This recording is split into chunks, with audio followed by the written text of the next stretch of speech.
Ang dali lang kamay mo kasi. Wala pa nga eh. Nagmamadali ka yata sa gala eh. Hindi naman tayo gagala. Oh. Oh. See? Hop. Whoop. Bulaga.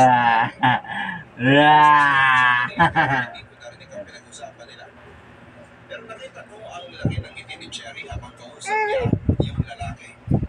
May naramdaman akong selos ng time na yun. Nang umalis na ang lalaki at papasok na si Cherry sa bahay nila ay tumayo na ako para pumasok sa aming bahay. Pero bigla akong nakita ni Cherry. Guys, nandiyan pa pala ang ginagawa mo dyan sa labas. Nakangiti niyang tanong. Wala, nagpapahangin lang. Papasok na rin ako.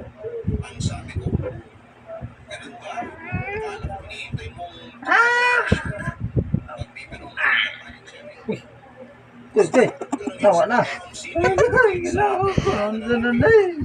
Pero hindi ko na Tindog. Tindog. Bagod. Siya mong oy. Tindog ba? Tindog. Ano ba? Pero yan na ito. Sa karon wapo ko nang ba? Kan lagi. Salat lang, buy dressing for kids. Sagad, kinamagan. Ayo lagi pag ana ba ana. pag sinabi niya na boyfriend niya yun. Hindi ko na rin tinuloy pa ang pagbibigay ng mga sulat ko kay Cherry. Kung boyfriend na kasi yun ni Cherry,